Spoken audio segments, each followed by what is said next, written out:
Hi havia una vegada un emperador molt vanitós que només pensava en tenir els vestits més bonics.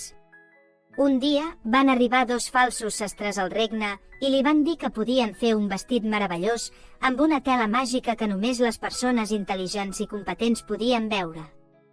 L'emperador, encantat amb la idea, els va donar molts diners perquè fessin el vestit. Els sastres, en realitat, no van teixir res, però fingien treballar amb gran entusiasme. Quan l'emperador va anar a veure el vestit, no va voler admetre que no el veia per por de semblar estúpid, així que va dir que era magnífic. Els seus consellers, tampoc volent semblar ineptes, també van elogiar el vestit invisible. Finalment, l'emperador va sortir al carrer amb el suposat vestit nou.